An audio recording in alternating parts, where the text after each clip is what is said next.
गुरुर्ब्रह्मा गुरुर्विष्णुः गुरुर्देवो महेश्वरः गुरुः साक्षात् परं ब्रह्म तस्मै श्री गुरवे नमः। तस्मै श्री गुरवे नमः। मामुपेत्य पुनर्जन्म दुःखालयमशाश्वतम्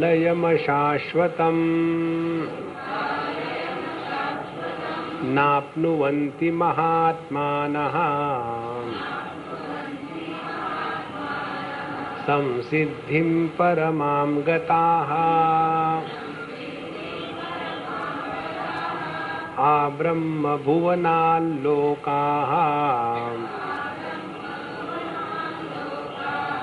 पुनरावर्तिनोऽर्जुन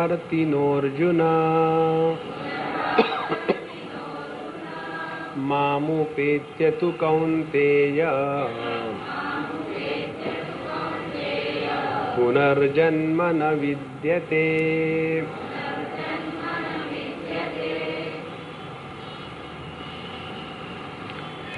जीव की गति अपने कर्मों के अनुसार होती है। यह जीव इस देह में रहते समय अच्छे बुरे और दोनों का मिश्रण 3 प्रकार के कर्म करते हैं। पुण्य कर्म, पाप कर्म और मिश्र कर्म, या तो शुभ कर्म, अशुभ कर्म और मिश्रित कर्म। तो पुण्य कर्मों के अनुसार जिनका जीवन चलता है उनमें फिर 2 बातें आ जाती है। एक निष्काम भाव से पुण्य कर्म करना और दूसरे सकाम भाव से पुण्य कर्म करना। तो जो पापी है उनकी तो नरक की बात पक्की हो गई और उनको बहुत चॉइस है। वहां 28 प्रकार के नरक बताए हैं। जिनको इसके बारे में ज्यादा जानकारी आवश्यक है, जरूरत पड़े आगे तो भागवत महापुराण में विस्तार से दिया है। यह got a very big menu, इसे सिलेक्शन कर लो और चले जाओ। और जो सकाम पुण्य कर्म करते हैं वे लोग स्वर्ग इत्यादि उच्च लोगों में जाकर के अपने कर्म के अनुसार जो जो उनको भोग प्राप्त होने हैं उनको प्राप्त करके फिर इस मर्त्यलोक में, मृत्युलोक में वापस चले आते हैं। और जो निष्काम भाव से पुण्य कर्म करते हैं वे अपने अंतःकरण को इस हद तक शुद्ध कर लेते हैं कि उनके अंतःकरण को वसुदेव शब्द से कहा जाता है और उसी शुद्ध अंतःकरण में परमात्मा की अनुभूति उनको हो जाती है। और फिर उसमें निष्ठा प्राप्त करने के लिए जो साधना करते रहेंगे उसके द्वारा वो जीवन मुक्ति के आनंद में हमेशा रहते हैं। और जो मिश्र कर्म वाले हैं, जिन्होंने थोड़े अच्छे थोड़े बुरे कर्म किए हैं, तो उनकी गति केवल मनुष्य योनि में फिर आएंगे और फिर यहाँ उनको एक और चांस दिया जाएगा कि अभी अपने आप को सुधारो, अन्यथा फिर कर्मों के अनुसार गति चलेगी।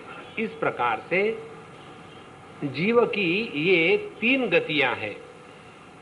पाप कर्मों के द्वारा अधोगति, जिसमें हम या तो तिर्यक योनि में जावे या तो पेड़ पौधों की योनि में जावे, नहीं तो जो मध्यम गति है पाप पुण्य मिश्रित, शुभ अशुभ मिश्रित कर्म मनुष्य जन्म में आवे, नहीं तो पुण्य कर्म करके हम स्वर्गादि लोगों का भोग करें, या तो निष्काम पुण्य कर्म करके अपने अंतःकरण को इतना शुद्ध बनावे कि परमात्मा के तत्व को समझने में, अनुभूति के लिए हम लायक बन जाए।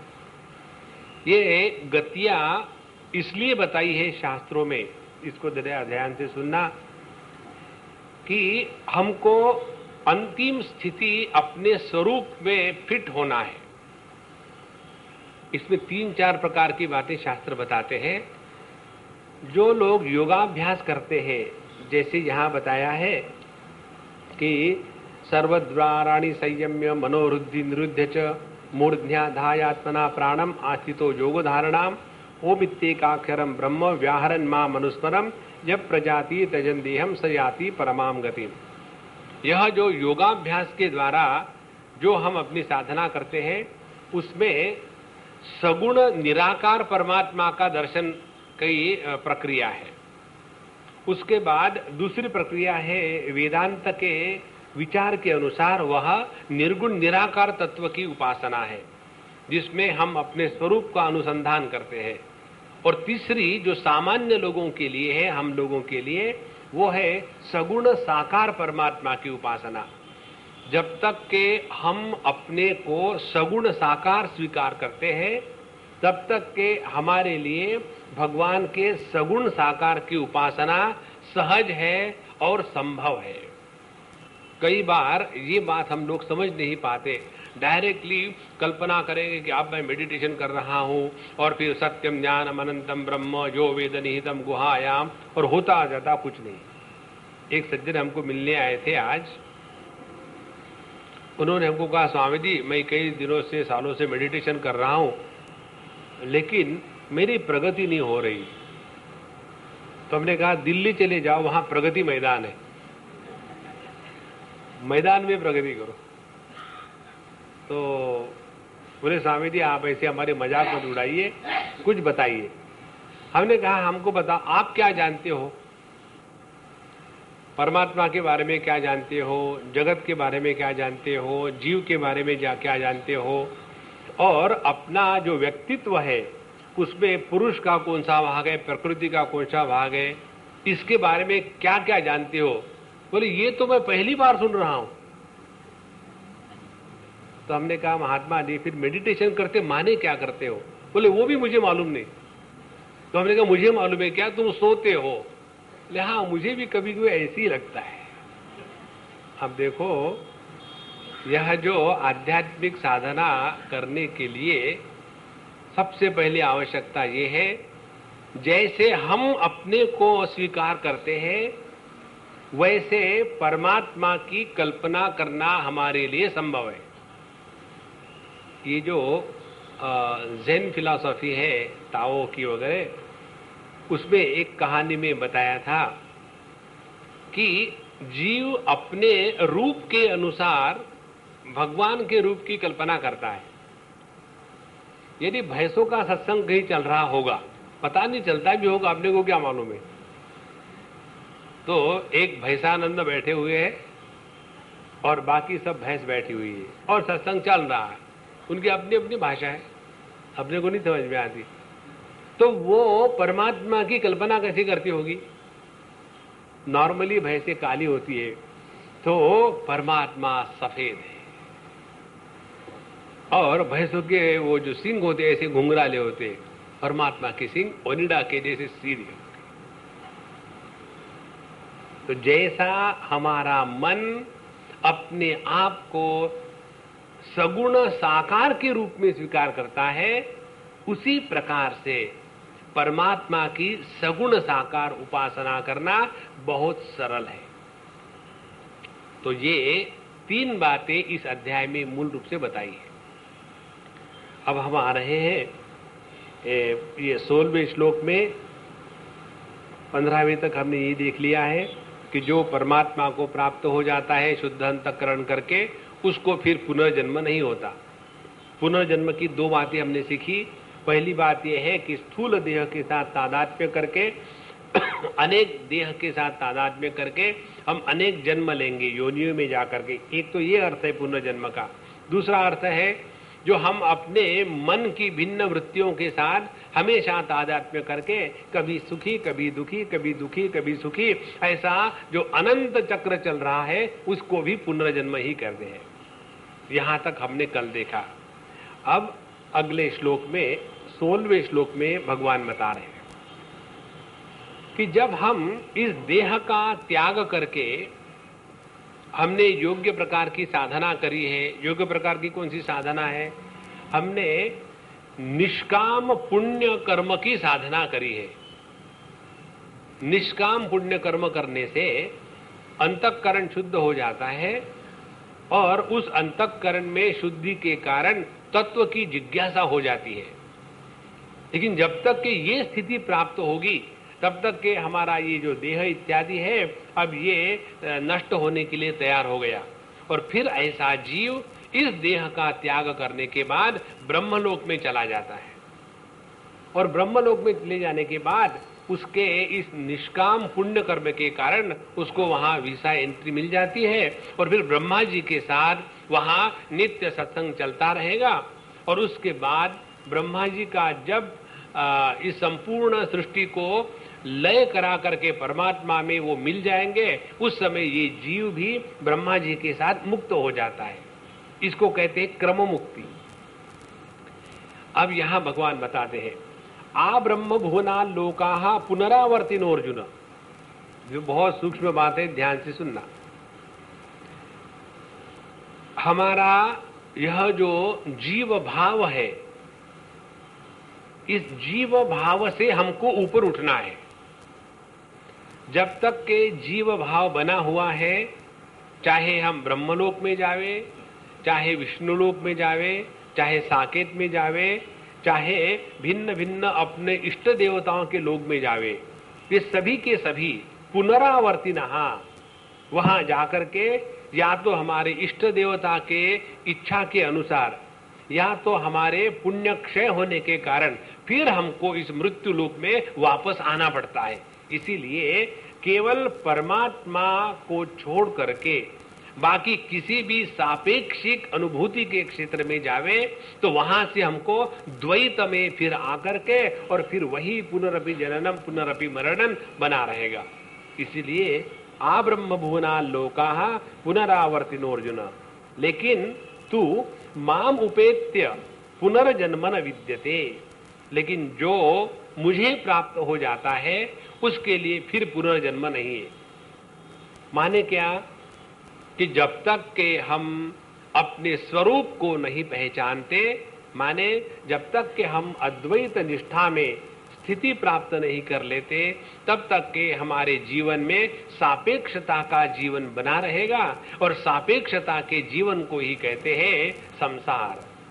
जितना हम अपने जीवन को निरपेक्ष रखेंगे, निरपेक्ष माने स्वतंत्र, किसी भी देश काल वस्तु व्यक्ति की अपेक्षा नहीं है, परावलंबन नहीं है, ऐसी जो अनुभूति है उसमें जाने के बाद ही हमारे जीवन से यह सापेक्षता का जो रोग है वो हमेशा के लिए मिट जाएगा।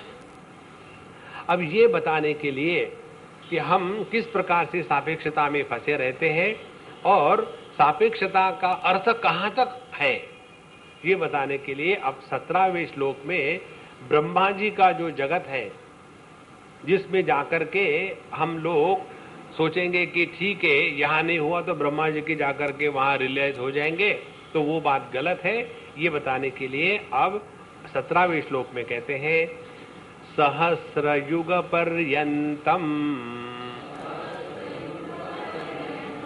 अहर्यद ब्रह्मणो विदुः रात्रिम युग सहस्रांताम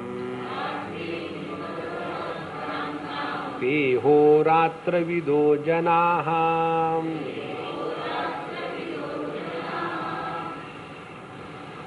ये व्यष्टि और समष्टि को समझने की प्रक्रिया है। हमारा जो दिन होता है 24 घंटे का, उसमें 12 घंटे दिन 12 घंटे रात। इसी काल के नाप को लेकर के अब ब्रह्मा जी का जीवन बताते हैं। ब्रह्मा जी कौन है? तो बोले वो सहस्त्र युग पर्यंत ब्रह्मणा अह माने दिन, 1000 युग ये जो होते हैं सत्य युग, त्रेता युग और द्वापार और कली, इन चारों की बन जाती है एक चतुर्युगी। और ऐसे 71 चतुर्युगी के बन जाता है एक मनवंतर। और ऐसे 1000 जो चतुर्युगिया है उसको लेकर के ब्रह्मा जी का एक दिन बन जाता है। अब देखो एक चतुर्युगी की लंबाई कितनी है। हम लोग अपने जो 365 दिन का एक साल होता है उसके अनुसार देखेंगे तो 44,20,000 साल की एक चतुर्युगी बनती है। 44,20,000 साल की एक चतुर्युगी।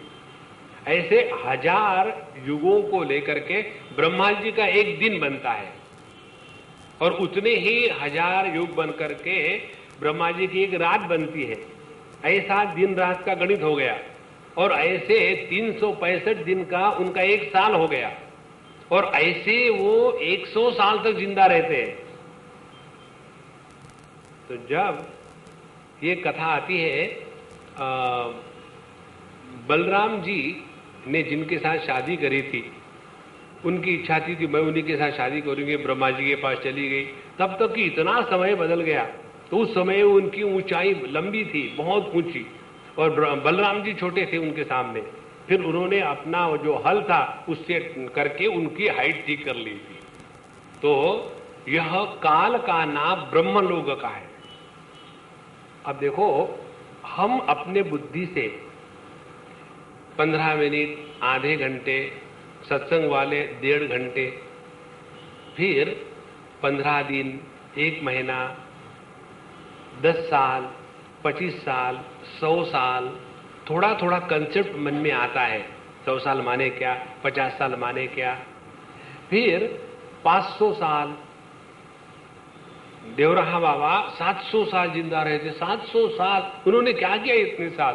हम तो 70 साल में परेशान हो जाते।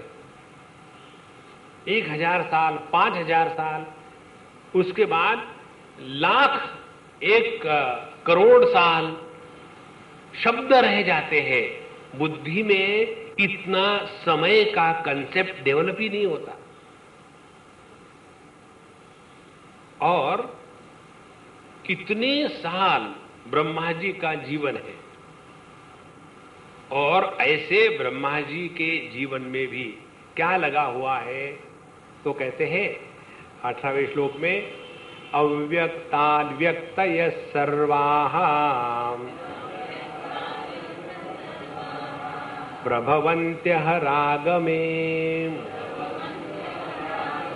रात्र्यागमे प्रलीयन्ते तत्रैवाव्यक्त संज्ञके। अव्यक्तात् माने ब्रह्मा जी से सर्वा व्यक्तयः प्रभवन्ति अहर आगमे। जब ब्रह्मा जी का दिन होता है तो ये सृष्टि निर्माण होती है। फिर ब्रह्मा जी की रात होती है तो ये सृष्टि एकदम लीन हो जाती है। अब इसको समझने के लिए हम लोग अपने अनुभव को लेंगे, समझने में आसानी होगी। हम साथ साथ एक ही समय 2 सृष्टियों में रहते हैं। एक तो है ईश्वर की सृष्टि, और दूसरी है जीव की सृष्टि। ईश्वर के सृष्टि में दुख नहीं, जीव के सृष्टि में सुख नहीं। और जब हम गहरी नींद में चले जाते हैं, साउंड स्लीप, तो उस गहरी नींद में हमारी जो जीव की सृष्टि होती है वो जीव के साथ लय हो जाती है। और इसीलिए ये जो जीव है, गहरी नींद को प्राप्त होने के बाद उसने अपनी सृष्टि को अपने में समा लिया, और इसीलिए वो ना तो पति होता है, ना तो पत्नी, ना तो पिता, ना तो पुत्र, ना अमीर ना गरीब, ना स्त्री ना पुरुष, ना पढ़ा लिखा ना अनपढ़, ना हेल्दी ना रोगी। सभी प्रकार की जो जीव की सृष्टि है वो सुषुप्ति अवस्था में उसके साथ एकदम लय हो जाती है। और फिर सुबह हो गई, अहर आगमे, फिर दिन हो गया। तो जैसे दिन हो गया तो फिर वही की वही जीव की सृष्टि फिर बाहर आ जाती है। फिर वही पति बनता है, पिता बनता है, माँ बनता है, भाई बनता है, पत्नी बनता है। उसके बाद फिर वही धूम धड़ाका शुरू। इस प्रकार से जो हमारी सृष्टि है, ध्यान से सुनना, भगवान की सृष्टि तो अखंड चल रही है, और भगवान की सृष्टि में यदि हम रहेंगे तो हमको जीवन मुक्त कहते हैं। लेकिन हम भगवान की सृष्टि में नहीं रहते, हम रहते हैं अपनी जीव की सृष्टि में। इसलिए जो हम आपको हमेशा बताते हैं, आदमी आदमी करके दुखी नहीं होता, पति करके सुखी नहीं होता। भगवान ने निर्माण किया है आदमी और आदमी ने निर्माण किया है पति। एक बार हम किसी टेलर की दुकान के पास से जा रहे थे, वहां लिखा हुआ था, God created man, tailor made him gentleman. कपड़े पहना दिए ना, भगवान तो कपड़े नहीं बनाता। तो जो मनुष्य है उसको कहीं सुख दुख का चक्कर नहीं है, और जो पति है उसको सुख दुख के सिवा और कुछ नहीं है। अब अपने आप में देखो, जो हम दुखी हैं, हम दुखी होते हैं किसी ना किसी चीज के साथ जोड़ करके कुछ बनने से। जिनको जिनको ध्यान का अभ्यास करने की इच्छा है वे इस पर ध्यान देवे।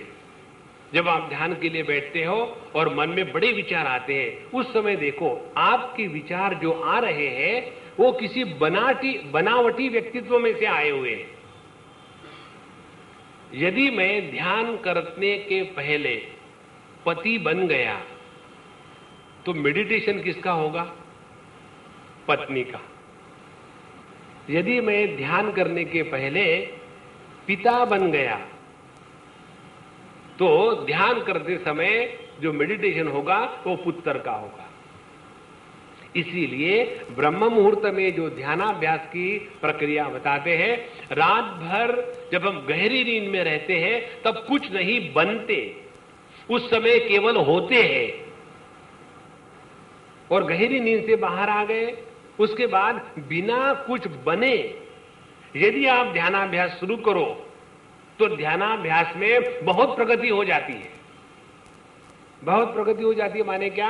हमारा जो नाना प्रकार से बनावटी व्यक्तित्व है उसी को कहते हैं नानावटी। जो अनेक प्रकार से बनावटी व्यक्तित्व ऊपर आ जाता है, वह बनावटी व्यक्तित्व धीरे धीरे शांत होने लगेगा। तो जैसे हम लोगों के जीवन में है कि सुबह हुई तो हम अपने हृदय में से अपना संसार बाहर निकालते हैं, और जब नींद आई तो पूरा अपना जो संसार है वो सभी का सभी अंदर ले जाते हैं। ये जैसा हमारे जीवन में अखंड चल रहा है, उसी प्रकार से ब्रह्मा जी के भी जीवन में, अब उनका हमारा दिन कितना है? 12 घंटे का, और हम समझो सोते हैं 8 घंटे, तो 8 घंटे तक के जीव की सृष्टि स्विच ऑफ, और फिर सुबह हो गई, फिर बाहर आ गई। उसी प्रकार से ब्रह्मा जी का जब दिन हो गया तो एक दिन भर के लिए माने 1000 युगी तब तक के लिए इनका जो जगत है ये चल रहा है, और 1000 उनके युग के दिनों के अनुसार जब वो रात आ गई तो ब्रह्मा जी सो गए, तो फिर पूरा का पूरा जो सृष्टि का विस्तार है वो उनमें अव्यक्त को प्राप्त हो जाता है। इस प्रकार से यह सृष्टि नित्य निरंतर व्यक्त अव्यक्त व्यक्त अव्यक्त ये अखंड चल रहा है। अब देखो, एक छोटा बच्चा था, हम उनके यहां गए और उसकी मां ने हमको उसकी समस्या बताई। हमने शायद आपको बताया होगा। तो समस्या ये थी कि वो बच्चा सो नहीं रहा था, और हम जब गए, दूसरा या तीसरा दिन था, उनके यहाँ की जो दादी माँ नानी माँ थी वो मर गए थी, और वो बच्चे का उस दादी माँ के साथ बड़ा प्यार था। सुबह जा करके वो पहले दादी माँ को हिला करके उठाता था। वो सुबह सुबह सोती थी, रात भर जगती होगी और फिर सुबह में 5-6 बजे सो जाती थी, और उठाता था, और फिर वो पोता और दादी माँ बड़े प्यार से बैठ करके बात करते थे। तो उस दिन जब वो अपने दादी माँ को उठाने के लिए गया, इधर अपनी तरफ खींचा तो वो मुर्दा तो थी ही, खींच गई। खींचने के बाद उसके मुख से उसके जो डेंचर थे, नकली दांत, सब के सब बाहर निकल आए। तो बाहर जब निकल आए तो उसने कहा कि दादी माँ दांत अंदर करो, बाहर क्यों निकल आए? अब वो तो मरी थी। तो फिर उसने अपने माँ को बुलाया, देखो दादी माँ दांत बाहर निकाल रही है, तुम मुझे डांटती हो दांत मत निकालो, लेकिन ये निकल गई इसके दांत, कुछ करो। और जब उस बहू ने देखा कि वो मर गई है तो उसको बताया, कुछ नहीं बेटा, ऐसा ही होता है, अब कोई बात नहीं। फिर उसकी सब क्रिया वगैरह हो गई। फिर उसने पूछा, बोले कल रात को जब सो गई थी ना तो उठी ही नहीं, इसी को मरना कहते हैं। उसके बाद वो बच्चा सोने को ही तैयार नहीं। उसके मन में यही डर, यदि मैं सो जाऊंगा और मर गया तो। और दूसरे या तीसरे दिन हम पहुंचे बहुत परेशान। तो हमने कहा ठीक है मेरे पास लाओ, और हमने खाने के बाद उसको कहा कि चलो अब मैं सोता हूं, तुम वहां बैठ के देखना, मैं मरता नहीं। जो बूढ़े होते हैं वो मरते हैं, जवान लोग नहीं मरते। बोले नहीं नहीं नहीं नहीं, देखो हमारी दादी माँ मर गई तो मुझे डर लग रहा, मैं तुम यहां बैठो, मैं सोता हूं। और मैं सो गया। और वो बच्चा, उसकी माँ मुझे बता रही थी, वो देख रहा था कि स्वामी जी के दांत बाहर निकलेंगे, स्वामी जी के दांत बाहर निकलेंगे, निकले ही नहीं। और फिर मैं 1-1.5 घंटे के बाद जब उठा तो हमने कहा देखो मैं जिंदा हूं ना? बोले हाँ आप तो मरे नहीं, मैं तो आपके मरने की राह देख रहा था। मैं मरता नहीं इतना जल्दी। तो जो हम अपने जीवन में कितने बार पैदा हुए, कितने बार मरे, कैसे पैदा हुए? एक बच्चा 7वीं की परीक्षा देने के बाद सो जाता है और दूसरे दिन जगा, उसका रिजल्ट आया, 8वीं में गया। तो 7वीं का विद्यार्थी और 8वीं का विद्यार्थी, फर्क तो है ना? तो जो सोया था वो थोड़ी उठा है, वो तो भिन्न है। लेकिन इसमें ये जो कंटिन्यूटी की भ्रांति है, इसी को जीव कहते हैं, और इसी को लेकर के ये सब प्रक्रिया बताई जा रही है। इसीलिए ये संपूर्ण जगत नित्य निरंतर व्यक्त अव्यक्त, व्यक्त अव्यक्त अखंड रूप से चल रहा है, इसमें कोई भी विशेषता नहीं है। एक बार ये बात समझ में आ जाए तो जगत में आसक्ति नहीं होती। तो प्रभवंती अहरागमे, अब इसी चीज को ब्रह्मा जी के लेवल पर जाकर के समझो। 1000 युग के बाद ये संपूर्ण विश्व, जिसको हम इतना सत्य मानते हैं, एकदम लय को प्राप्त हो जाएगा। और फिर दूसरा दिन जब आएगा ब्रह्मा जी का, फिर बाहर आ जाएगा। तो ये जो अपनी नींद की प्रक्रिया है, टेम्पररी लय, उसी प्रकार से इस सृष्टि का टेम्पररी लय होता है ब्रह्मा जी के दिन और रात के अनुसार। और जब ब्रह्मा जी की 100 साल की उम्र खत्म हो जाती है, माने जैसे हम लोगों की उम्र खत्म हो जाती है, तो हम सोए तो हमारे साथ हमारी जीव सृष्टि हमेशा के लिए खत्म हो गई। उसी प्रकार से यह जो सृष्टि का महाप्रलय हो जाता है, उस महाप्रलय में जितने भी जीव ब्रह्मा जी के माध्यम से इस जगत में अभिव्यक्त हो गए थे, वे सभी के सभी जीव लय हो जाते हैं। ध्यान से सुनना, लेकिन वो हमेशा के लिए नष्ट नहीं होते। फिर जब दूसरा कल्प प्रारंभ होता है तो दूसरे कल्प में इस कल्प के जितने जीव थे, जिन्होंने अपने स्वरूप को नहीं पहचाना था, उन्हीं जीवों को अभिव्यक्त होने के लिए फिर दूसरी क्रिएशन की साइकिल प्रारंभ हो जाती है। और इसी को लेकर के हमारे शास्त्र बताते हैं कि creation is not a straight line. ऐसे नहीं कि जगत कब निर्माण हुआ, माने पहले नहीं था क्या? यदि पहले नहीं था तो क्या आपत्ति आएगी? क्या अभाव से जगत का निर्माण हुआ? नहीं। तो यह जगत का जो सृष्टि चक्र है, ये अनंत काल से अखंड एवं प्रवर्तितम चक्रम नानुवर्तयति है। यह जो प्रवर्तित चक्र है, ये अखंड रूप से चला जा रहा है। और इसीलिए जब तक हम इस मनुष्य देह में हैं, उसी समय हमको ये मौका मिलता है कि अपने स्वरूप को पहचाने और इस चक्कर से हट जाए। हमारे स्वामी अखंडानंद जी महाराज एक कथा बताते थे, कहानी। एक अंधा आदमी था। अब कहानी में प्रश्न नहीं पूछते, सुनते हैं केवल। एक अंधा आदमी था और वो एक सूखे कुएं में गिरा। अब प्रश्न मत पूछो वो वहां कैसे गिरा, उसके हाथ पैर तो नहीं टूटे, वो एम्बुलेंस को क्यों नहीं बुलाया, वो फालतू प्रश्न मत करो, वहां गिरा।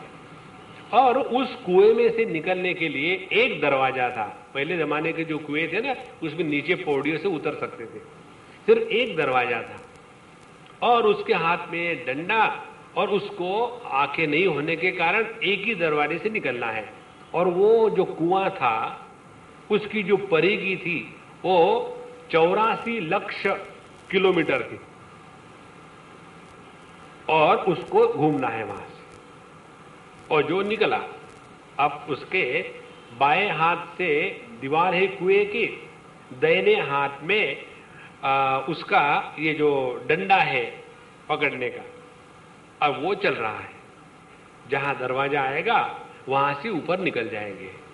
और जब जा रहा था दरवाजा नजदीक आया, उसी समय उसके नाक को खुजली आई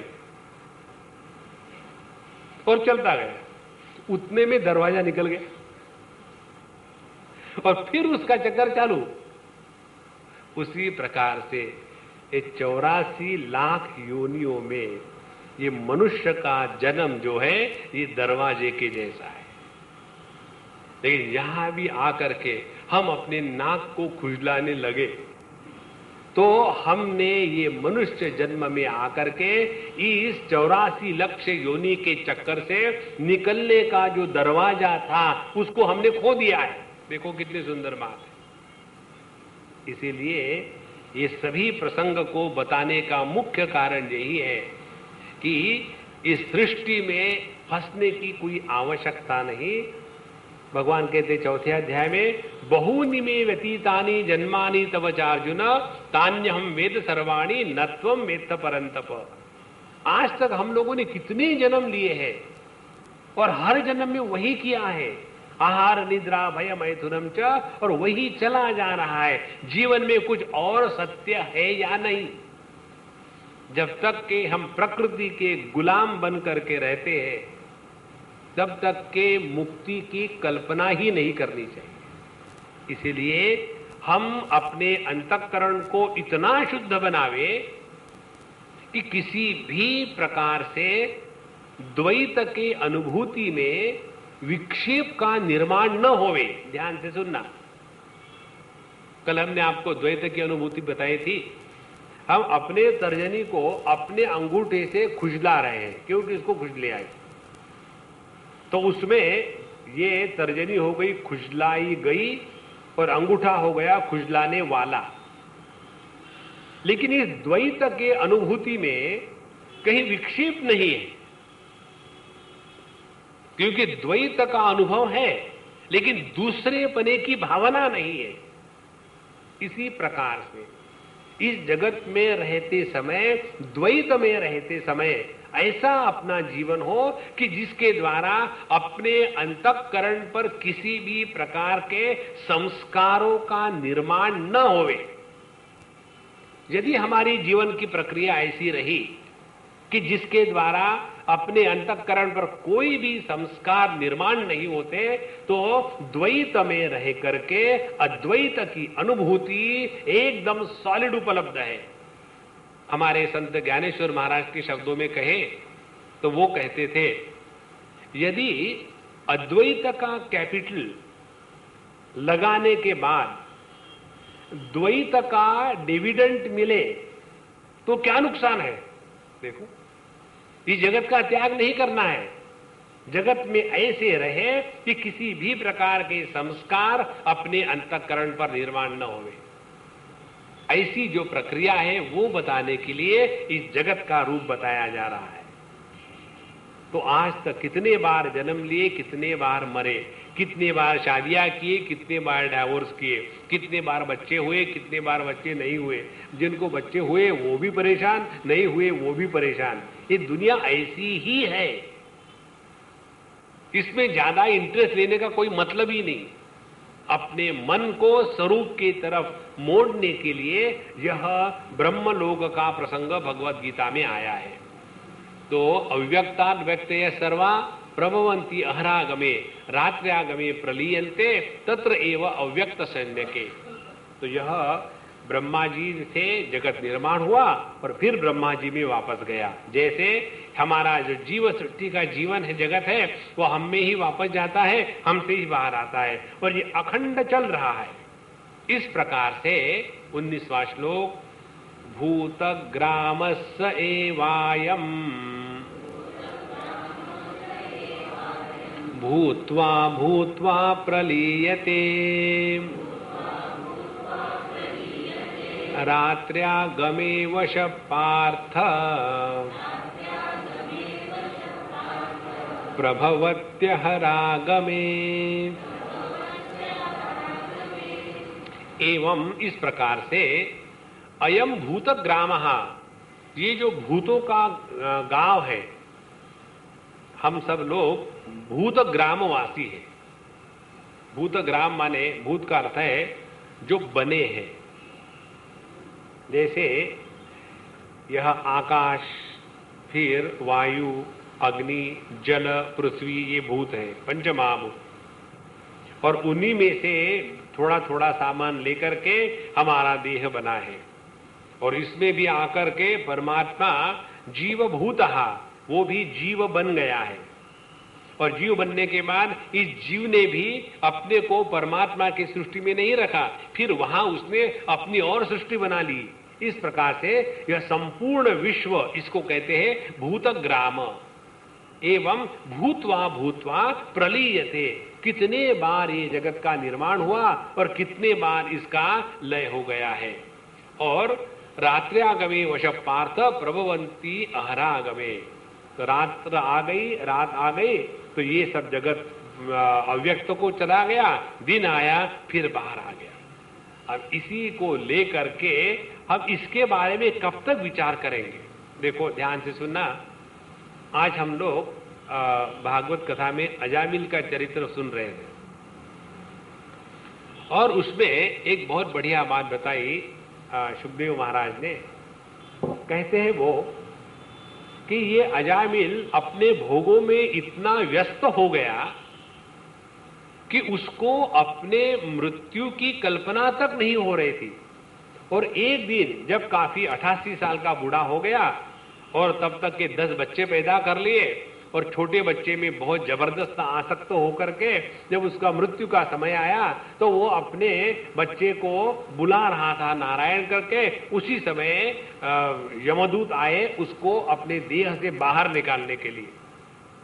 तो उसमें मूल बात ये बताते हैं, जब व्यक्ति इस जगत में आसक्त होकर के रहता है तब वो परमात्मा का स्मरण नहीं कर सकता। उसी प्रकार से इस जगत में जब तक कि हम बहुत इंटरेस्ट लेकर के रहेंगे तब तक कि हमने जगत को सत्य माना है। एक बार की बात है, हम वृंदावन में थे महाराज श्री जी के साथ, स्वामी खंडान जी के साथ, और हमको हमारे लेक्चर के लिए कहीं जाना था। तो हमने कहा कि स्वामी जी हमको जाना है, तो हमारे लेक्चर है अमुक अमुक स्थान पर, तो चले जाए। बोले छोड़ो क्या जाना है, कभी कभी अपने संकल्प का भी त्याग करना चाहिए। हम चुप हो गए क्योंकि लेक्चर ऑर्गेनाइज किया था, इतने लोग आएंगे, उनका कैसा होगा, हमारे दिमाग में ऐसे विचार चल रहे हैं। उन्होंने तुरंत पकड़ लिया हमको, नहीं मैं तो ऐसे मजाक कर रहा, जाओ जरूर जाओ, अच्छे लेक्चर देना, ठीक है, भगवान की भक्ति की बात करना। और हमें कहा धन्यवाद स्वामी जी, हम वही चाहते थे जाने के लिए। हम गए वहां जाने के बाद कर्फ्यू, स्टेशन पर 7 दिन रहे।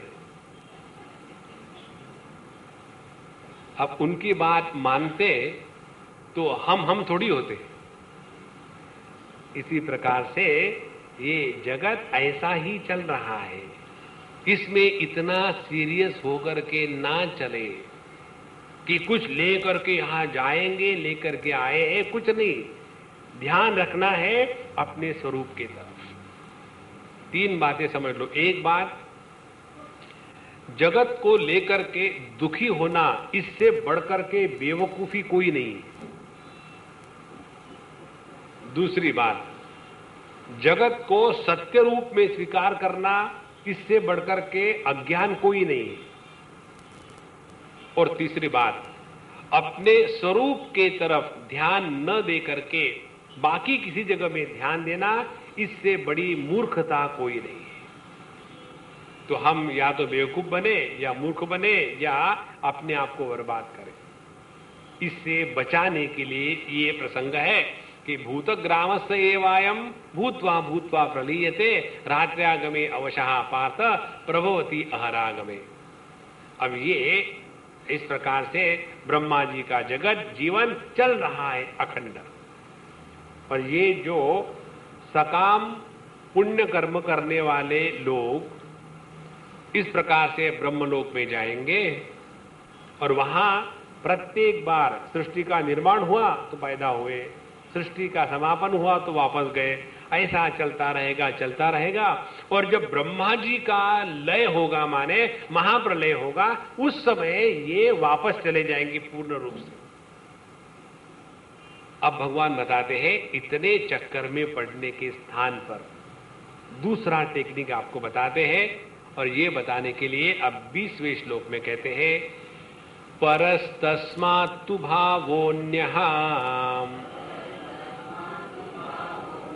व्यक्तो व्यक्तात् सनातनः यस्य सर्वेषु भूतेषु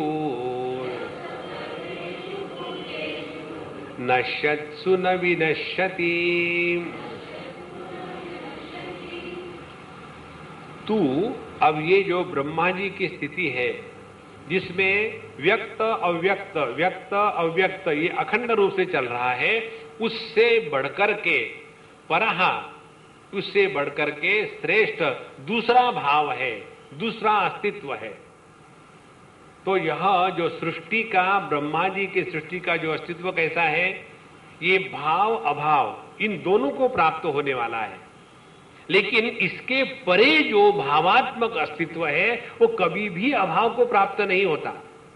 अब जरा इसको ठीक से समझ लेना। हम अपने आंखों से प्रकाश को, रूप रंग को देखते हैं, उसके बाद आंखें बंद कर ली तो रूप रंग और प्रकाश के अभाव को देखते हैं। तो आंखों के द्वारा प्रकाश का भाव अभाव, भाव अभाव, इस प्रकार से हमारा ज्ञान हो रहा है। लेकिन इन दोनों भाव अभावात्मक ज्ञान के पीछे एक ऐसा भाव है जो प्रकाश में भी प्रकाशित करता है और अंधेरे को भी प्रकाशित करता है। तो यह जो भाव है ये अखंड है, इसमें किसी प्रकार का खंड नहीं है, इसमें किसी प्रकार का विरोध नहीं है। हमारा जो सापेक्षिक जीवन है, इस सापेक्षिक जीवन में एक दूसरे का विरोध चलते रहता है। जैसे हम जब किसी को सुंदर कहते हैं तो हमने कुरूपता की कल्पना कर ली है, हम किसी को अमीर कहते हैं तो हमने गरीबपने की कल्पना कर ली है, हम किसी को बूढ़ा कहते हैं तो हमने जवानी की कल्पना कर ली है। तो जितना भी हमारा ये जगत का अनुभव है ये हमेशा द्वंद्वात्मक और एक दूसरे की सापेक्षता में होता है। लेकिन ये सापेक्षता का जो आधार है वो निरपेक्ष है। तो जितना भी हमारा ये जगत का अनुभव है ये हमेशा द्वंद्वात्मक और एक दूसरे की सापेक्षता में होता है। लेकिन ये सापेक्षता का जो आधार है वो निरपेक्ष है। तो ये जो निरपेक्ष आधार है उसको यहां कहते हैं परहा तस्मात्तु भावः अन्यः। यह जो शुद्ध अस्तित्व है जो किसी का विरोधी नहीं है।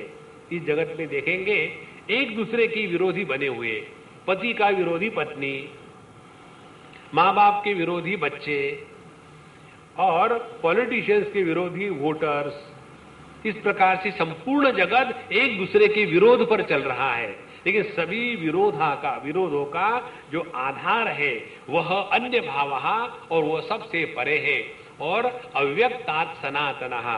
तो यहाँ अव्यक्त का तात्पर्य है यह जो ब्रह्मा जी की सृष्टि है जो हमेशा जाती आती रहती है, उससे परे जो सनातन, नित्य उपलब्ध, अपरिवर्तनशील, अविकारी जो तत्व है वह भाव अन्य है। और ये कैसा है? यहां सर्वेषु भूतेषु विनश्यत्सु, जब संपूर्ण जगत नष्ट हो जाता है तभी भी ये ज्यों का त्यों बना रहता है। अब इसको एक उदाहरण के द्वारा समझेंगे। ब्रह्मा जी के स्थान पर समुद्र को ले आओ और ब्रह्मा जी की जो सृष्टि है उसके स्थान पर समुद्र की जो लहरें आए उनको ले आओ। तो समुद्र से लहरें उत्पन्न हुई, थोड़ी समय तक रही, फिर मर गई, फिर दूसरी लहर उत्पन्न हुई, फिर मर गई। इस प्रकार से लहरों का उत्पन्न होना माने व्यक्त भाव, और फिर मर गई, नष्ट हो गई, तो फिर अव्यक्त को। इस प्रकार से लहरों का होना नहीं होना, होना नहीं होना, ये अखंड रूप से चल रहा है। और ये कहां से निकलती है? समुद्र से निकलती है, समुद्र में वापस जाती है। लेकिन इसके पीछे समुद्र और लहर, इनके पीछे क्या है? इनके पीछे है पानी। तो पानी ना तो कभी निर्माण होता है, ना तो कभी उसका नाश होता है। इसीलिए उसी प्रकार से यह जो द्वैतात्मक और द्वंद्वात्मक जगत है, ये नित्य रूप से भाव अभाव को प्राप्त हो रहा है। और इस भाव अभाव के जगत का जो आधार है वो भाव हो या अभाव हो, इसके द्वारा कभी प्रभावित नहीं होता। यह जो शुद्ध चैतन्य है, परमात्मा तत्व है, वह मेरा स्वरूप है, ये भगवान बताएंगे। इसलिए यहां सर्वेषु भूतेषु नश्यत्सु न विनश्यति। ये तो हो गया सापेक्षता की दृष्टि से और परमात्मा के दृष्टि से। अब इसी को हम अपने अनुभूति में उतारें। देखो, शास्त्रों के सिद्धांत का अनुभव करने के लिए 3 स्टेजेस होती है। एक श्रुति प्रमाण, दूसरे होता है युक्ति के द्वारा अपने बुद्धि में निष्ठा प्राप्त करना प्रमाण के वाक्य को, और तीसरी उस निष्ठा प्राप्त ज्ञान को अनुभूति में कन्वर्ट करना। तो श्रुति, युक्ति और अनुभूति। श्रवण के बाद जितने भी हमारे मन में संदेह रहते हैं वो युक्ति के द्वारा काट दिए, और संदेह रहित ज्ञान को अनुभूति में जब तक नहीं लाएंगे तब तक के वो ज्ञान बोझा बन करके रहता है। इसीलिए ये तीसरी जो बात है जिसको कहेंगे आध्यात्मिक अनुभूति, अब उसके प्रकार से विचार करेंगे। जहां जब भगवान बताते हैं परस्तस्मात्तु भावः अन्यः अव्यक्तः अव्यक्तात् सनातनः, तो हमारे जीवन में सुषुप्ति अवस्था जो है वो हो गई अव्यक्त अवस्था, और इस सुषुप्ति अवस्था से जागृत और स्वप्न बाहर आते हैं, और फिर ये जागृत का समय खत्म हो गया, सपने का समय खत्म हो गया, तो फिर ये सुषुप्ति अवस्था में चले गए। इस प्रकार से हमारे जीवन में भी यह सृष्टि का निर्माण और सृष्टि का लय ये अखंड चल रहा है, बिल्कुल दिन रात यही हो रहा है। और एक महत्व की बात, जब हम स्वप्नावस्था में होते हैं तब ये स्वप्न है इस प्रकार से हम स्वीकार नहीं करते। स्वप्नावस्था में हमारा अनुभव स्वप्न के साथ जागृत अवस्था के जैसा ही रियल होता है। तो जिसको हम जागृत स्वप्न कहते हैं, ये कब कहते हैं? जब जागृत अवस्था में आ गए तब कहते हैं। तो यह जागृत स्वप्न की निर्मिति और इन दोनों का अभाव ये एक दूसरे के विरोधी है। जागृत में स्वप्न नहीं, सुषुप्ति नहीं, स्वप्न में जागृत नहीं, सुषुप्ति नहीं, सुषुप्ति में जागृत नहीं, स्वप्न नहीं। तो ये जो भाव है सापेक्ष है, एक दूसरे की विरोधी है। इस प्रकार से इनका निर्माण और अभाव ये अखंड चल रहा है। लेकिन इन सब के पीछे जो जागृत के अनुभूतियों को प्रकाशित करता है लेकिन जागृत अनुभवों के द्वारा प्रभावित नहीं होता, जो स्वप्न के अनुभूतियों को प्रकाशित करता है लेकिन स्वप्नों के अनुभवों के द्वारा प्रभावित नहीं करता, और जो सुषुप्ति के अभाव के अनुभूति को प्रकाशित करता है लेकिन जिसका कभी अभाव नहीं होता, यह जो परम तत्व है ये अपना असली आपा है। ध्यान से सुनना, जिसका ध्यान पानी की तरफ है वो समुद्र और लहरें नहीं देखेगा। जिसका ध्यान समुद्र की तरफ है वो लहरों को नहीं देखेगा, और जिसका ध्यान लहरों में फंसा है वो समुद्र की गहराई, गांभीर्य और पानी का अस्तित्व पहचान ही नहीं पाएगा। उसी प्रकार से जब तक कि हम अपने पर्सनैलिटी के पेरीफेरी में रहते हैं, बाह्य अंग में ही रहते हैं, तब तक कि हम अपने स्वरूप से बहुत दूर भाग जाते हैं। इसीलिए साधना के कक्ष में पहली साधना ये होती है, जगत के विषय वस्तु पर अवलंबित ना रहे। दूसरी बात, अपने अनुभवों को ज्यादा महत्व ना दे, भोग इत्यादि को। तीसरी बात, जगत में कोई अपना नहीं है, कोई पराया नहीं है, किसी प्रकार के संबंध निर्माण मत करो। ये जब तक तीन बातें नहीं होगी तब तक कि हम ध्यान कर रहे हैं, भगवान की आराधना कर रहे हैं, ये दिल बहलाने के लिए गालिब ख्याल अच्छा है, वास्तविकता कुछ नहीं है। इस प्रकार से इस प्रसंग के द्वारा हमको भगवान उस अविनाशी तत्व के पास धीरे धीरे ले जा रहे हैं। तो जैसे कितने बार पैदा हुए, कितने बार मरे, ये जगत नित्य निरंतर ऐसा ही चल रहा है। अब एक कल्पना करो, हमने शायद ये आपको उदाहरण दिया था, अपने पुट्टपासी के जो सत्य साई बाबा है उनके बारे में वो कहते हैं, बाकी उनके भक्त भी कहते हैं कि पहले वो शिरडी के बाबा थे और आगे जाकर के प्रेम साई बनेंगे। अब हम उसके बारे में विषय नहीं करेंगे, हमको सीखना है। जिनको मालूम है कि पहले मैं शिरडी में था और अगले बार ये देह का त्याग करने के बाद फिर मैं मैसूर में प्रेम साई के रूप में पैदा होऊंगा, उस व्यक्ति के जीवन में दुख का, मृत्यु का भय कभी आ सकता है क्या? नहीं आ सकता। जब मुझे मालूम है कि मैं यहां आने के पहले दादर में था, अब यहां आया हूं और यहां से जाने के बाद फिर पेडर रोड पर जाऊंगा, तो मुझे दादर छोड़ने का, प्रेमपुरी आश्रम छोड़ने का और पेडर रोड जाने का कहीं सुख दुख होगा, डर लगेगा? क्योंकि मुझे मालूम है मैं तो ज्यों का त्यों हूं, बदल क्या रहा है? उपाधि बदल रही है। उसी प्रकार से हम इस देह को प्राप्त करने के पहले जीव भाव में थे। इस देह में भी इस देह से भिन्न जीव रूप में ही है। जब ये देह का नाश हो जाएगा फिर भी हमारा जीवत्व चलता रहेगा, तो अपने मरने का सवाल आया कहां? आध्यात्मिक प्रगति का लक्षण है मृत्यु की कल्पना और मृत्यु का भय कभी भी अपने हृदय में न आवे।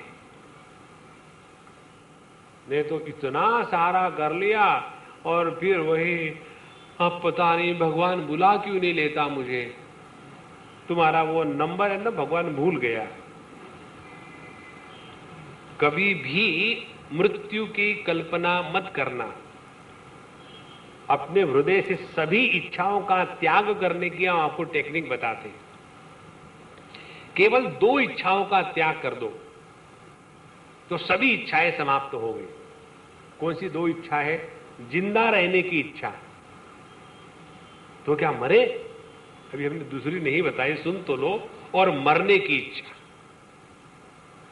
ना तो हमको जिंदा रहना है ना तो मरना है। ये तो सब प्रकृति का चल रहा है, हम तो ज्यों के त्यों है। जितना इसका आप अभ्यास करोगे दृढ़ता से, उतना ये श्लोक समझ में आएगा। यहां सर्वेषु भूतेषु नश्यत्सु न विनश्यति।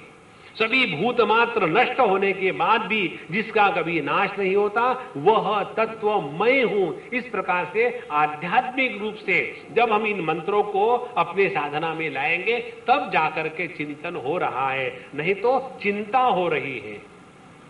तो चिंता नहीं करना है, चिंतन करना है। बहुत ही सरल है, कठिन नहीं है। कठिन इसलिए लगता है कि हमारा ध्यान नाम रूप में फंसा है। जो ज्वेलर्स होते हैं, सोनार, वो भी आभूषणों को देखते हैं और माताएं होती है वो भी आभूषणों को देखती है, लेकिन दोनों के दृष्टि में कितना जमीन आसमान का अंतर होता है। उसी प्रकार से जो साधु संत है, हमारे शास्त्र की दृष्टि है, वो हमको नाम रूप आभूषणों के उसके पीछे जो सुवर्ण तत्व है उसको ग्रहण करते हैं। इसीलिए वो जीवन में कभी धोखा नहीं खाते। और जहां हम केवल नाम रूप में फंसे हैं तो उसके पीछे का जो तत्व है उसका तिरस्कार हो गया, तो जीवन में संसार सुख दुख प्रारंभ हो गया। इसीलिए जो सभी भूत मात्र का विनाश होने के बाद भी जिसका कभी नाश नहीं होता, वह परम भाव है और वही अपना स्वरूप है। इसीलिए इसके ऊपर चिंतन करें, क्या कभी हमको अपने अभाव का अनुभव हुआ था? आज तक किसी को भी, चाहे हिंदू रहे मुसलमान रहे, चाहे भगवान कृष्ण को माने या न माने, चाहे जवान हो चाहे बूढ़ा हो, चाहे पढ़ा लिखा हो चाहे अनपढ़ हो, चाहे हिंदुस्तानी हो या पाकिस्तानी हो, किसी भी व्यक्ति को आज तक अपने अभाव का अनुभव नहीं आया।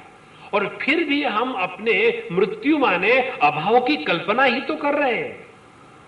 अरे भैया, कल्पना ही करनी है तो अपने अनंत स्वरूप की कल्पना क्यों ना करें? इसीलिए यह जो सबका नाश होने के बाद भी तत्व बनता है वह है परम भाव। और यह परम भाव, यह परम तत्व किस प्रकार से हमको मिले, अब यहां से भगवान भक्ति का प्रसंग प्रारंभ करते हैं। बताते हैं 22वें श्लोक में, पुरुषस् पर पार्थ भक्त्या लभ्यस्त्वनन्यया यस्यान्तस्थानि भूतानि येन सर्वमिदं ततम्। हे पार्थ, सहा परहा पुरुषः, ये जो परम पुरुष है जिसको 15वें अध्याय में पुरुषोत्तम कहा है। परम पुरुष कौन से है? पहला तो है क्षर पुरुष। क्षर पुरुष माने ये परिवर्तनशील जगत। दूसरा है अक्षर पुरुष। अक्षर पुरुष माने इस प्रकृति में परमात्मा की जो अभिव्यक्ति है चेतनात्मक, इस चेतनात्मक अभिव्यक्ति को अक्षर पुरुष कहते हैं। और पुरुषोत्तम कौन है? जो जगत और जीव इनके जो परे है, माने जो एक स्थान पर तो जगत के रूप में अभिव्यक्त हो रहा है और दूसरे स्थान पर जीव के रूप में अभिव्यक्त हो रहा है। इसीलिए जो जीव और जगत इनके परे है उसको कहते हैं पुरुषोत्तम। तो यही जो पुरुषोत्तम है, पुरुष यहां पर पार्थ लभ्यः अनन्यया भक्त्या, ये केवल अनन्य भक्ति के द्वारा प्राप्त होता है। अब अनन्य भक्ति किसको कहते हैं, इसको लेकर के 8वें से निकल के जब 9वें अध्याय में आएंगे तब भगवान अनन्य भक्ति की व्याख्या करेंगे विस्तार से। अभी हम इस समय के लिए इतना समझ लें। 9वें अध्याय में भगवान बताते हैं, अनन्या चिंतयन्तो माम ये जनाः पर्युपासते तेषाम नित्याभियुक्तानाम योगक्षेमम वहाम्यहम्। अनन्य भक्त कौन है?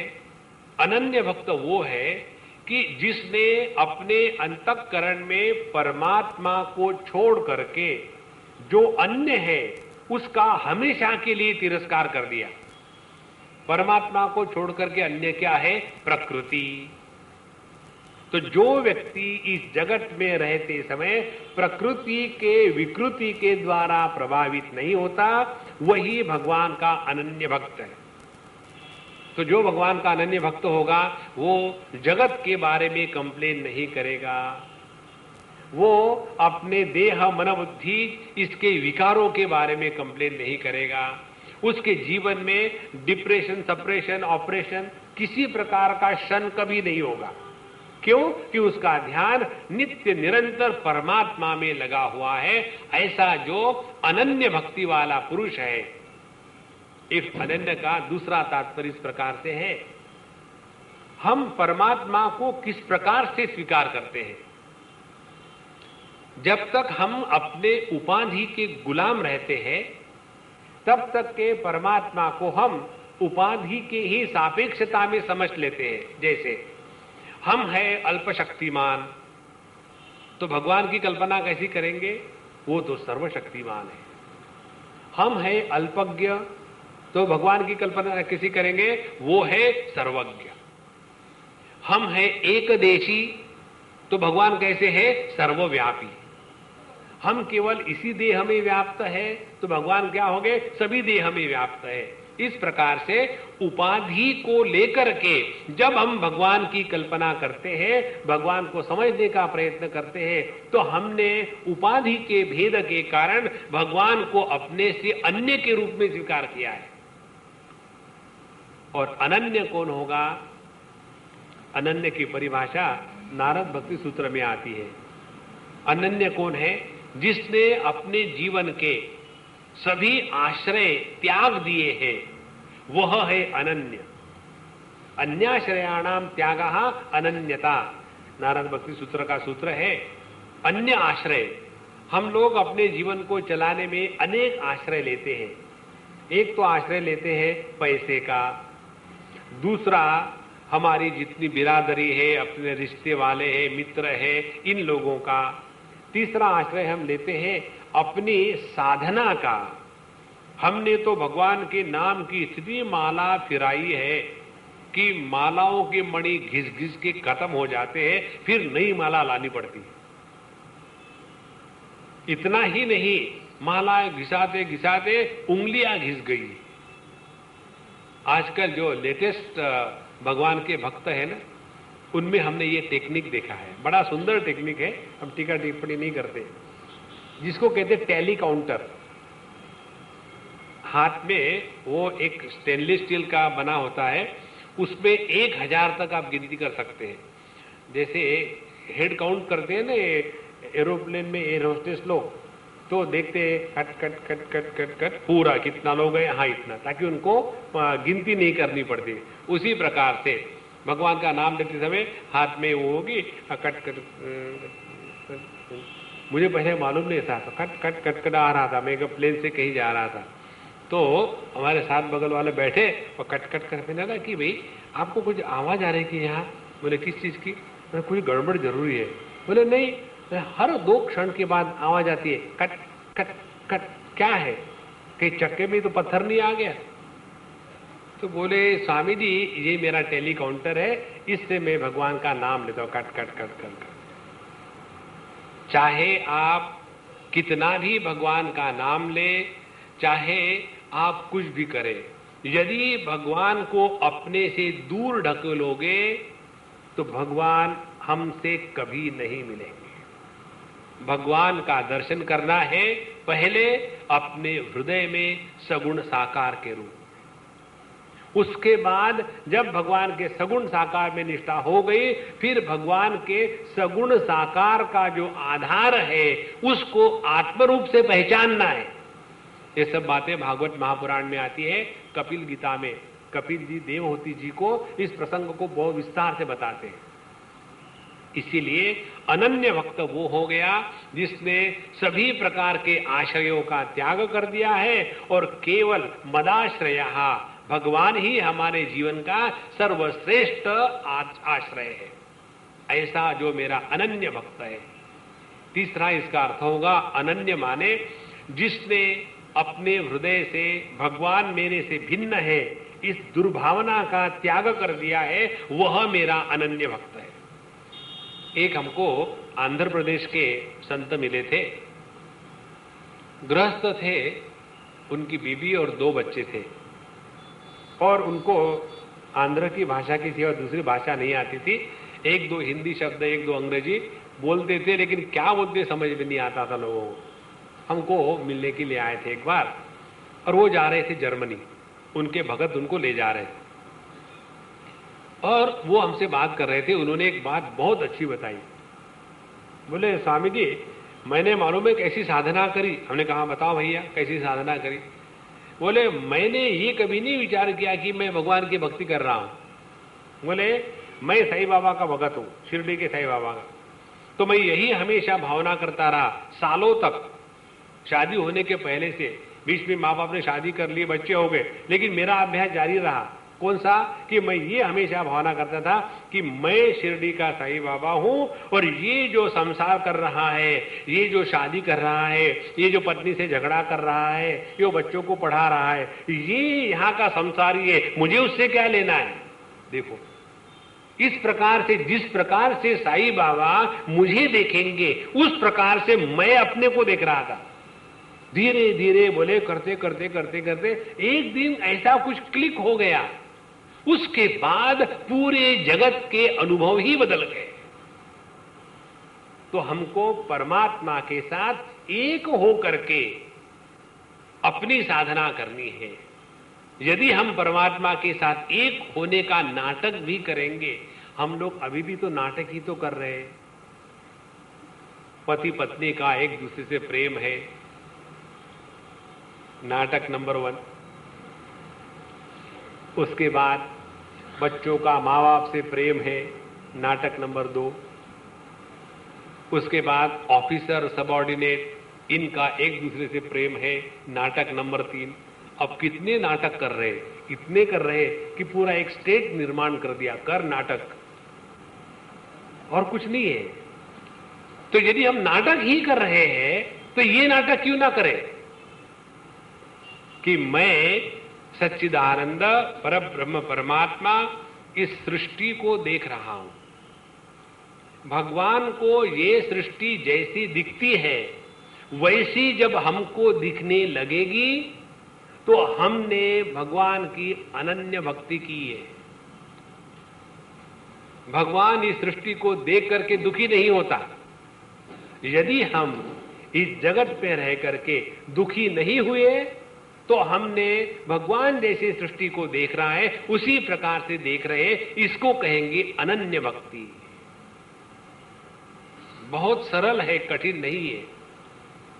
इसीलिए इस जगत को जैसे चल रहा है बढ़िया चल रहा है, हमको किसी को सुधारना नहीं, किसी को बिगाड़ना नहीं है। ये अखंड अनंत काल से ऐसे ही चल रहा है। जैसे पानी समुद्र को और लहरों को देखता है, उसी प्रकार से हम अपने जीवन के सभी अनुभूतियों को, सभी जगत के व्यापार में उसी प्रकार से निरपेक्ष होकर के रहे। यही है भगवान की अनन्य भक्ति। तो पुरुषस्य पर पार्थ भक्त्या लभ्यः तु अनन्यया। अब ये जो परमात्मा है इसका स्वरूप बताते हैं। क्या? यस्य अंतस्थानि भूतानि येन सर्वमिदं ततम्। ये भगवद गीता का एक बहुत बड़ा फाउंडेशन है, बहुत बड़ा अधिष्ठान है, इसको समझ लो। यस्यांतस्थानि भूतानि, जिसके अंदर सभी जगत है, पूर्ण भूत मात्र जिसमें है। देखो, हम लोगों का इस समय का जो अनुभव है वो कैसा है? हमारा अनुभव ऐसा है, ये देह है, देह के अंदर में प्राण है, प्राण के अंदर में मन है, मन के अंदर में बुद्धि है, बुद्धि के अंदर में मैं हूं। चावल के दाने के जैसा सुंदर बैठा। ये हमारी अभी की अनुभूति है, इसी को लेकर के हम अपने जीवन को चला रहे हैं। वास्तविकता क्या है? वास्तविकता एकदम उल्टी है। वास्तविकता सीधी, हमारा अनुभव उल्टा है, ऐसा कहो। वास्तविकता ये है कि प्राणों ने देह को धारण करके रखा है। यदि प्राण निकल जाए तो देह थोड़ी रहेगा। तो देह के कारण प्राण नहीं है, प्राण के कारण देह है। कठोपनिषद की श्रुति है, न प्राणेन न अपानेन मर्त्यो जीवति कश्चन। इतरेण तो जीवंती यस्मिन एतो उपाश्रितो। हम जिंदा रहते हैं प्राण अपान के कारण नहीं, हम जिंदा हैं इसीलिए प्राण अपान चल रहा है। देखो, तो देह का आधार है प्राण, इसीलिए देह से परे, श्रेष्ठ, उत्कृष्ट और हमारे नजदीक प्राण है, देह नहीं। और प्राण का आधार है मन, और मन का आधार है बुद्धि, बुद्धि का आधार है समष्टि बुद्धि, और इस समष्टि बुद्धि का आधार है परब्रह्म परमात्मा। इस प्रकार से हम देह के अंदर में नहीं है, तो देह प्राण के अंदर है, प्राण और देह मन के अंदर है, मन और देह बुद्धि के अंदर है, बुद्धि और मन और देह ये सभी की सभी बातें ये चैतन्य के अंदर में है। और ये जो चैतन्य है ये परब्रह्म परमात्मा के अंदर में है। ऐसी समझ को कहते हैं आध्यात्मिक समझ। देखो, जब हम पृथ्वी पर रहते हैं तो हमको क्या लगता है, एक गिलास में पानी लिया या बर्तन में पानी लिया तो ऐसे लगता है कि एक गिलास और पानी जो है, एक गिलास जो है या बर्तन जो है वो पानी को आधार दे रहा है। यदि गिलास और बर्तन ना रहे तो पानी बह जाएगा। लेकिन वास्तविकता क्या है, पानी चारों तरफ से इस पृथ्वी को पकड़ के रखा है, और पृथ्वी और पानी इनको चारों तरफ से अग्नि तत्व में पकड़ के रखा है, और इस अग्नि को चारों तरफ से वायु तत्व ने पकड़ के रखा है, और इसके चारों तरफ से आकाश तत्व है, और आकाश का अधिष्ठान है हमारी बुद्धि, और इस बुद्धि को प्रकाशित करता है चैतन्य, और ये चैतन्य है परमात्मा की अभिव्यक्ति। इसीलिए यह संपूर्ण विश्व मुझ में है, मैं विश्व में नहीं हूं, ये इसका तात्पर्य है। अब देखो इसका प्रभाव क्या होगा। इसका प्रभाव ये होगा, जब सभी कुछ मुझ में है, यस्य अंतस्थानी भूतानि, जिसको जिसको मैं के रूप से स्वीकार करता हूं उसके प्रति मेरे मन में स्वाभाविक प्रेम होता है। जिसको जिसको मैं अपने मैं के परिभाषा में इंक्लूड करता हूं उसके प्रति घृणा नहीं होती। अब देखो, अपने देह को हम मैं के रूप में स्वीकार करते, और अपने देह के अंदर में सबको मालूम है क्या रखा हुआ है। कई बार हम लोग बीपी बढ़ जाने के कारण, बीपी माने ब्लैडर प्रेशर, बीपी बढ़ जाने के कारण बीच में से उठ करके चले जाते हैं और फारिग होकर के वापस आते हैं।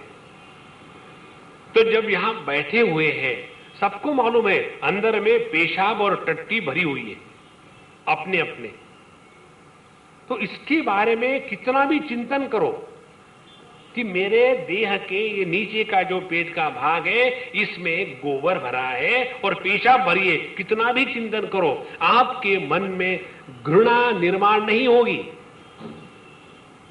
और वही बाथरूम में जाने के बाद जब बाहर निकलता है, माने अपने मैं की परिभाषा से अलग हो जाता है, तो तुरंत उसके प्रति घृणा निर्माण हो गई। तो इस श्लोक का तात्पर्य क्या हुआ, जब हम भगवान की अनन्य भक्ति करेंगे तो भगवान का जो अनुभव है कि सभी का सभी मुझ में है, और इसीलिए भगवान को जगत के साथ प्रेम करने के लिए प्रयत्न नहीं करना पड़ता। जो प्रयत्न रहित प्रेम होता है उसी को कहते हैं भक्ति। जिस प्रेम को हम करते हैं उस प्रेम में हम गिरते हैं, I have fallen in love, लेकिन भक्ति में हम उठते हैं, गिरते नहीं। इसीलिए यस्यांत स्थाने भूतानि, यह संपूर्ण विश्व मुझ में है। ये कौन समझ सकेगा, जिसने मैं का अर्थ ये क्षुल्लक देह के रूप में स्वीकार नहीं किया। वो यदि हमको बताया जाए कि देखो ऐसा अभ्यास करो, ये संपूर्ण विश्व तुम में है, तो हम कल्पना करेंगे मैं धीरे धीरे बढ़ रहा हूं, अब मेरा जो सर है वो पृथ्वी के साइज का हो गया। भारी लग रहा, थोड़ा कम कर ले, चंद्रमा के साइज का। माने हमारा ये देह का अध्यास इतना जबरदस्त है कि हम अपनी कल्पना देह के आकार के सिवा कर ही नहीं सकते। इसीलिए पहले अपने बुद्धि से देह के आकार को समाप्त करना अत्यंत आवश्यक है, जिसके सिवा ध्यानाभ्यास नहीं हो सकता। जब तक के देह का आकार बना रहेगा ध्यान करते समय, तब तक मालूम है क्या होगा, कहीं ना कहीं देह में प्रेशर बढ़ेगा। कभी लगेगा आंखें बाहर आ रही है, कभी लगेगा यहां कुछ तो भी हो रहा है, कभी लगेगा अंदर से कुछ ऊपर चढ़ रहा है, कभी लगेगा ऊपर से कुछ नीचे आ रहा है, कभी लगेगा बहुत गर्मी हो रही है, कभी लगेगा कि एकदम पूरे देह में पसीना पसीना हो रहा है। इस सभी का सभी होने का कारण यह है कि हमने ध्यान करने के पहले देह अध्यास छोड़ना आवश्यक है, इस मूल बात का समझ नहीं ठीक रखा। इसलिए यस्य अंतस्थानि भूतानि, और इसलिए ये न सर्वमिदं ततम, यह संपूर्ण विश्व जिसमें है और जिसके द्वारा ये संपूर्ण विश्व व्याप्त है, ऐसे परम पुरुष को हम केवल आत्म भाव से ही पहचान सकते हैं। और जब तक के इस तत्व को हम आत्म भाव से नहीं पहचानेंगे, तब तक के भगवान का डर लगेगा। फिर पापो हम पाप कर्मा हम, जब भी कोई ये शब्द कहता है ना, पापो हम पाप कर्मा हम, हमको ऐसे लगता है कि इसने भगवान का बहुत बड़ा अपमान किया है। हृदय में भगवान कृष्ण बैठे हैं, उनका तिरस्कार करके सीधे कहते हैं कि पापो हम पाप कर्मा हम। भगवान हृदय में होने के बाद हमारे पापी होने की संभावना है कहां? उसको जब हम भूल जाते हैं तभी हम अपने व्यक्तित्व को बाहर ले आते हैं। उसी को कहते ईगो, इसी को कहते अहंकार। इसीलिए यस्यांतस्थानि भूतानि येन सर्वमिदं ततम, जितना ये अभ्यास करते जाएंगे धीरे धीरे अपने बुद्धि ने जो देह का आकार धारण करके रखा है उसके ऊपर की जो पकड़ है ढीली होती होती होती ये बुद्धि जो है आकार रहित हो जाएगी।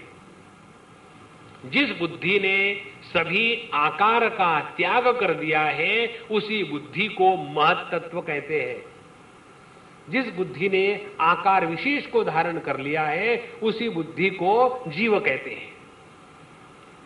जैसे देखो, पानी को जब हम अपने फ्रिज में रखते हैं आइस बनाने के लिए, तो वहां स्क्वायर या जैसे भी कोई आकार होते हैं, और वो पानी उस आकार में जब गठित हो जाता है, आइस के रूप में, बर्फ के रूप में जम जाता है, तो उसका आकार है, और वो आकार अपने व्यक्तित्व को बहुत जाहिर करता।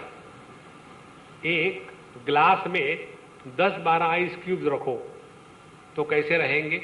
हर एक का अपना व्यक्तित्व, बीच में कितनी जगह रहेगी। और उसी आइस क्यूब्स का पानी जब बन जाता है तो उस ग्लास में कितना प्यार से आ जाता है, बीच में जगह नहीं रहती। जहां बीच में जगह आ गई वहां पाप निर्माण हो गया। जहां द्वैत की कल्पना को जन्म हुआ वहां जीव भाव प्रारंभ हो गया। इसीलिए अनन्य भक्ति भगवान जब बताते हैं, इस अनन्य भक्ति को पहचानने के लिए प्रारंभ करें, उस परमात्मा को अपने हृदय में है इसकी धारणा करें। तो पहले सगुण साकार की उपासना करें, हृदय में भगवान के सगुण साकार को देखें। अपने हृदय में कन्हैया लाल खड़े हैं, पहले उनका पूरा रूप देख लिया, उसके बाद एक एक उनके अंग को देख रहे, उनके पैर कितने प्यारे कोमल हैं। फिर धीरे ऊपर आए, उनके जो पीतांबर है, फिर और ऊपर आए करधनी है, उनके गले में जो सुंदर पुष्पों की माला है, और ऊपर आए। धीरे धीरे पूरे एक एक अंग का ध्यान करते करते ये जगत का चिंतन समाप्त हो जाता है। जितना जगत का चिंतन समाप्त होगा उतना हमारा देह का अध्यास कम हुआ है। जगत का चिंतन और देह का अध्यास, they are directly proportional to each other. जितना देह अध्यास तगड़ा रहेगा उतना जगत का चिंतन ज्यादा रहेगा। जितना देह अध्यास कम रहेगा उतना जगत का चिंतन कम रहेगा। जब देह अध्यास शून्य हो जाता है जैसे सुषुप्ति अवस्था में, तो जगत का चिंतन शून्य हो जाता है। और जहां हमने अपने स्वरूप को पहचाना उसके बाद ये मेरा वो तेरा, ये द्वैत की भावना हमेशा के लिए नष्ट हो जाती है। और उसके बाद की जो अनुभूति है सबके साथ निरपेक्ष प्रेम। जीवन में 24 घंटे प्रसन्नता, किसी से कोई अपेक्षा नहीं। जैसा हम इस समय अपने देह के साथ व्यवहार करते हैं, हम अपने देह के साथ व्यवहार करते समय प्रेम है, तिरस्कार नहीं, ऑब्लिगेशंस नहीं। जब हमारे गाल को खुजली आई और दैनी हाथ में जाकर खुजलाया, खुजली होने के बाद क्या गाल कहेगा दैनी हाथ को थैंक यू वेरी मच? दूसरा होगा तब तो थैंक यू तुमको कहो ना। जीवन स्वाभाविक, सरल और शुद्ध प्रेम की अभिव्यक्ति होने लग जाती है। यही है अनन्य भक्ति। और इसी अनन्य भक्ति को कहते हैं परमात्मा के प्राप्ति का सबसे सादा और सरल साधन। इसलिए देखो, पहले जो हमने योग की साधना देखी, ये करो वो करो, इससे छोड़ करके इस भक्ति में आ जाओ।